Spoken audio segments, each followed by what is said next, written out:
Welcome to Becoming a Sleep Consultant. I'm your host, Jane Havens, a certified sleep consultant and founder of both Snooze Fest by Jane Havens and Center for Pediatric Sleep Management. On this podcast, I'll be discussing the business side of sleep consulting. You'll have an insider's view on launching, growing, and even scaling a sleep consulting business. This is not a podcast about sleep training. This is a podcast about business building and entrepreneurship.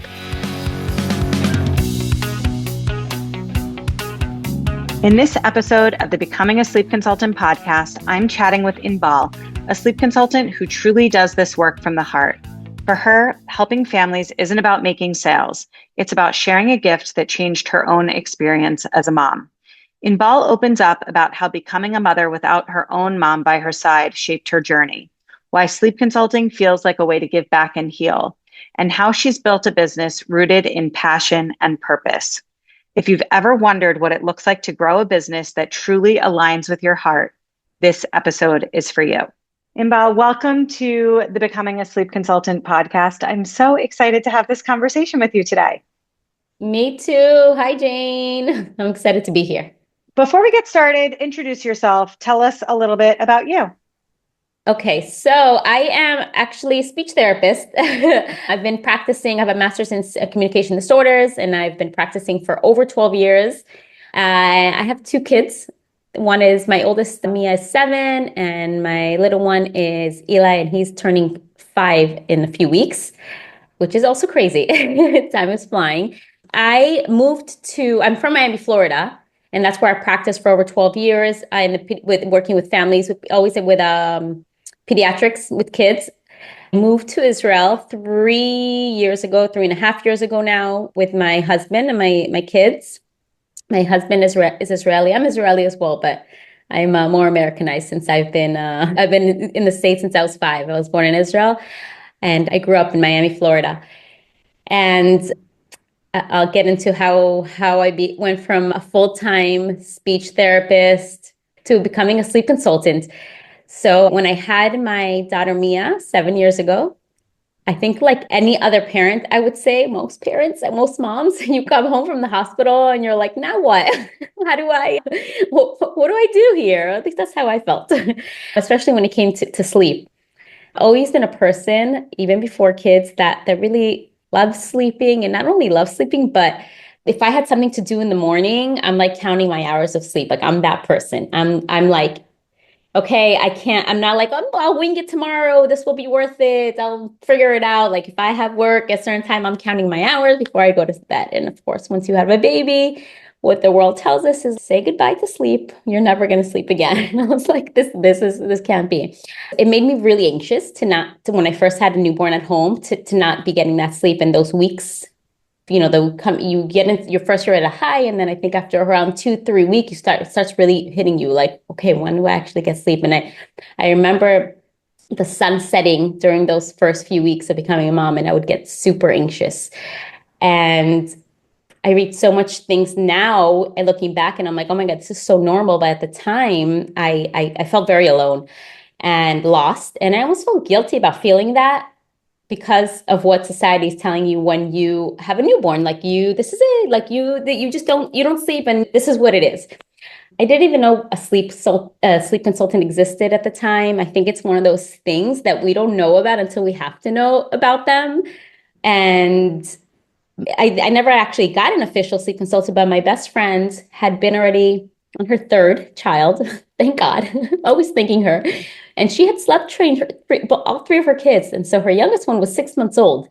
So it was like she would always reread like all the books and whatnot. And she was amazing at it. And I remember her looking at me and she's like, do you want to do what everybody else is doing and not sleep? Or do you want to help yourself?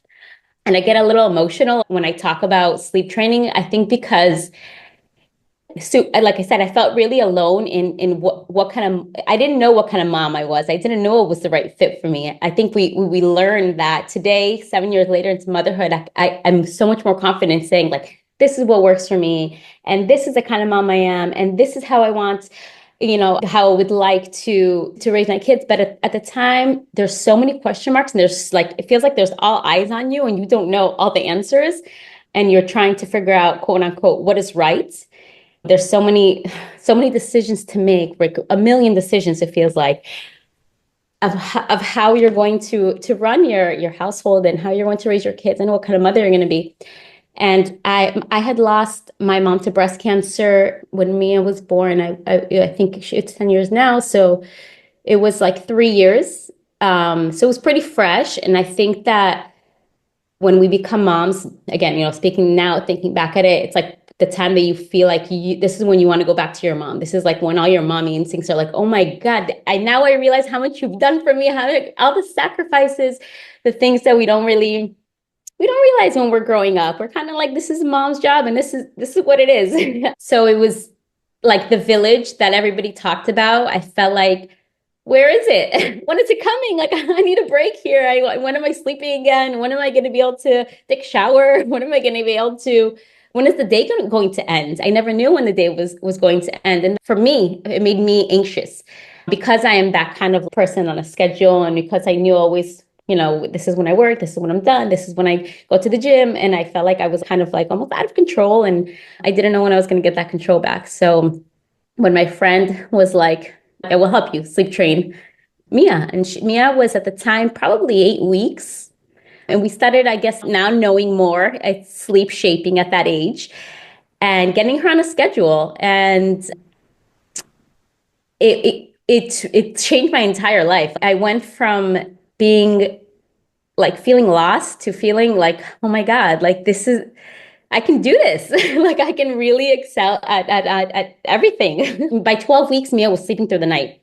And I mean, when I say sleeping through the night, from 7 to 7. And then it happened one night and I was like, this was probably luck. And it happens another night and we're like, nah, this can't be it. And it happened another night and this was the new normal. And I was like, okay, maybe we got lucky. Like, you feel like you get lucky with I mean, I knew I did something here and I was following all the steps, but still it felt like too good to be true, especially again, with everything that you are told from the outside. Like this is, babies don't sleep. You don't sleep. Even when you're pregnant, that's all you hear. Sleep now, sleep when you can, as if you can like pack up sleep and then take it out when you need it. So it was magical, really. So I felt like it saved me in so many ways. I went back to work part-time after like 3.5 months, after Mia was 3.5 months. And I was sleeping. I was going to work like a normal person that slept. And I was energized. And Mia would wake up like the happiest baby on the block, literally. It was magical to see what sleep does to everyone. And then I say this today all the time. This is like my line. Sleep is a necessity. It's not a luxury, although we really feel like when sometimes when moms call me, I feel like they're apologizing for wanting to sleep. Sometimes they will literally say, I give up. I'm coming to help because I give up. And I'm like, this is the opposite of giving up. We can ask for help in so many areas of motherhood. When we need to teach our kids to swim, we call the swim expert, right? I don't know how to teach my kid how to swim. You learn this, you study this, you do this every day, you have experience with this, and I'm going to trust you to teach my kid to swim. If a child needs therapy, as a speech therapist, we're like, okay, who does speech therapy? Who does occupational therapy? Who does physical therapy? Whatever we need, that's our village, around us. This is all the experts that studied something more than we studied it. So when moms call me, I explain we all need sleep. The fact that you're calling for help is just because I studied this a little bit more than you did, and you don't have time to study this right now. Let me hold your hand through this. I will answer the questions. I will go through the motions. This has nothing to do with giving up. This is the exact same thing as a million other things we're going to do as parents and support our kids through all these milestones. Same thing with potty training. Sometimes we need help potty training. A book isn't enough, so we'll call it potty training experts. So to me, this is exactly the same. We can only go so long, and our babies too. It's a huge, huge part of development without sleep. Not letting someone sleep actually used to be a form of torture. This needs to be really understood by everyone. We shouldn't feel guilty for wanting sleep for everybody in our family. I want to know what led you from being so passionate about this to actually deciding that you wanted to do this professionally. Yeah. So I always say, actually, Jane, I don't know how our paths crossed. I have this thing that when I meet someone this far out in my life, I almost feel like, especially after I lose my mom, I'm like, my mom put this person here. I cross paths with this person, whether it's a boss or somebody that I work with. I feel like I meet people this far in my life for a reason. And we connected somehow on Facebook. I don't, I really, I always tell you, and I feel like I've known you forever. It's really weird. And I met your mom since then. And I'm like, you're just, yeah, this is a whole conversation, but I'm like your biggest fan. You're just, I brag all the time about you. And I learned so much from you. But I think for a long time, I was so, I wanted to, I wanted to get certified to just so I can officially help people. I didn't think about it as a business at all. After Eli was born and I sleep trained him as well, and it was the same thing. I was like, okay, this is not a coincidence. I can help people to get to the same, like, I felt like I won the lotto and I wanted to like share the money because I didn't need all this money with everyone. That's like, hold on, look, you can do this. There's another way. And so for a long time, I wanted to get certified so that I can have like that kind of that support of like, look, I really, even though I felt like I knew this because I did it with my own kids, to have that the background. credibility. Yeah, the credibility to, right. I really am a sleep consultant. I really studied it. I really have a certificate. I really passed something. I was working full time after I had Eli, and I just didn't really have a chance, slash was nervous to take a chance on myself with something new. I was a speech therapist and that was who I am for so many years. I never thought I was going to add something else to that. It was kind of like this was enough. But when I moved to Israel, I took a stop from speech therapy, kind of a pause while we're moving country. The kids were still like 4 and a year and a half. And I was like, I don't have an excuse right now. I'm not working full time. I'm going to do it. And that's when I think I pulled the trigger and I finally signed up for the class, and I kept giving myself little goals. And then I graduated. And then when I graduated, I was still so like nervous I know I have a business, but I don't think to me, it's almost like a hobby that I get to make money from. It's hard for me to think about this as a business because I'm like, I get paid to really to talk about something and to help moms and dads, families and babies do something that I believe in so deeply and that I'm so passionate about. So I feel like I'm still 2 years into the business, and I'm like still kind of like, wait a minute, like this is yes, this is something that I really can grow because it's coming from a place of true passion. I think I'm lucky in that sense where I don't need to be pushy about it. I feel like it comes very, very authentically, and clients have told me that. Like, oh, you're a good businesswoman. I'm like, that's so funny because I feel like I never want to talk about money. I never want to talk about, it's like the last thing that I'll talk about because, and they'll say, okay, I guess, you can hear the passion in your voice when I'm talking to moms, if we're doing a discovery call or through our time together. One thing that I've noticed about you, and I've watched your journey from, first of all, being scared to even enroll in the course. And then, you passed the course. And I think like your first couple of clients came to you without so much, if I remember correctly, it was just sort of, not that they fell in your lap, but you were just like so excited and so like, oh my gosh, this is happening. I have clients and I'm helping people. And you really always sort of showed up for your families that you support and your business in just a way where you feel super fortunate to be able to do it. And every little nugget of business that comes your way, it's always like you seem surprised. Like you seem surprised that your business is growing and that you have clients and that you have all of these families that want to work with you. And I'm like, well, of course they do. You're really good at what you do. And you show up so authentically and so excited about the work. But it's just so, I guess, it's really sweet to watch because at every single moment of growth, it's like you're totally shocking yourself. Like you've never thought in a million years that you'd be able to do it. And I think it's adorable. Yeah. I like it really has sounds. And when I'll talk about like, how did I get my first client? I remember that being like, okay, I graduated. Now you're like, okay, throwing yourself kind of out there. And I was like, always putting it off, like, how am I going to do this? Who's going to be my first client? Who's going to want to trust me? And I would say like, really, the families, they are trusting me. And I tell them this all the time, with their most prized possession. There is nothing as a mother there's nothing, nothing more important, nothing more sacred than our babies. Really, there's not all the money in the world, not any job in the world. And I really, really take that very, very seriously, I guess you'd say, or very, I like, it's very sacred to me. It's really important to me when I have the recall with parents that they know who I am and that I'm always talking to them first as a mother. I say this all the time. I will never ask you to do something, that you're not comfortable with. So you always tell me if you're not comfortable with something, we'll figure some other way to get to our goal.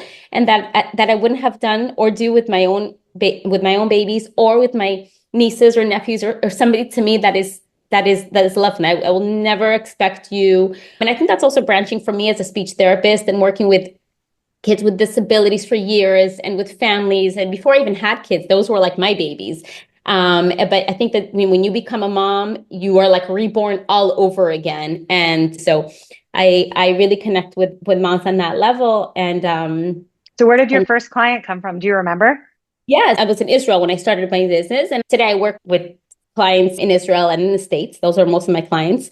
I speak fluent Hebrew, but I didn't feel comfortable as a new sleep consultant. Everything I learned was in English. So I was like, I wanted to target the Americans in Israel or the Americans in the States, basically like working in English for now.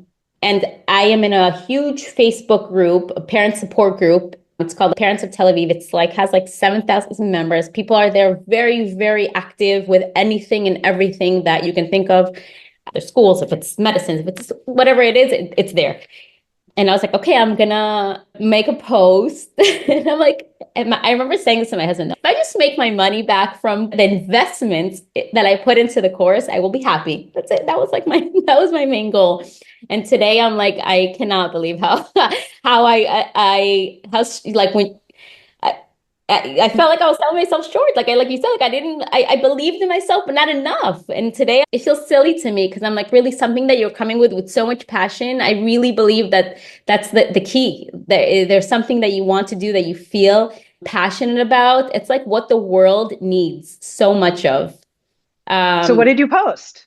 So I posted that I was a speech therapist and I'm a new sleep consultant. I said a little bit of myself and I'm taking a few families on for a very, I didn't want to say free, even though it was not about the money. I wanted the experience. I wanted someone to commit to me, to trust me.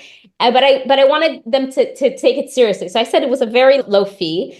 And I was like, I don't know if anybody's going to write back. And my inbox was like flooded. And I was like, oh my God, like they actually like people really need help. And moms are writing me like all these struggles with sleep. And I was like, okay, there's a huge need, first of all. And of course there is, because sleep is sleep. It's like saying I'm having trouble eating. Like it's like a basic necessity. Of course, people need help with that, and people want it, and it's a huge part of everybody's lives. It doesn't matter what house or culture or country. And so from there, I had a few families, and I have to say that from then on, everything opens up, and my clients are amazing because they do the work for me all the time. I think it's like the best return they can give to me besides the money, because as moms, like I said, I think I know this as a mom, if I need something for my kids, then I'm asking another mom, oh, do you know this person? Do you trust this person? Do you know this person? Have you worked with this person? You want to get somebody that's like a little bit of a background on them. And if they're like, oh, this, if it's a babysitter, let's say, oh, she's worked with our family for, this many years. And you're like, okay, great. I trust you. You're my friend. I trust you. You're my family. Like she's in. So it's amazing. They really have been doing the work for me. I must say that I haven't put too much investment as far as social media and things like that, which I'd love to. That's, I think, my next goal. As much as I thought I would need, because the referrals that my clients have put in since then. And I think that has happened for you because of your passion for your work and how good you are at your work. I always say this to people because people ask me all the time, like, how much am I going to have to hustle? How much marketing am I going to have to do? And I do think it varies person to person, but I always say that when you do a really good job and when you change people's lives for the better, that speaks for itself, right? And you clearly had an impact on these first few families that you supported, and that carried you through, which I think is a beautiful thing. Absolutely. And that never gets old. When we do a wrap-up call, it's my favorite part of this whole journey. So I work with families for 2 weeks. So we have a Zoom call, and that's before we get started, we lay out the plan, and then at the end we have a wrap-up call once baby's sleeping and all good. And it's my favorite part because first, I mean, we did the work, we committed to it. We're at the end of the 2 weeks, we're there.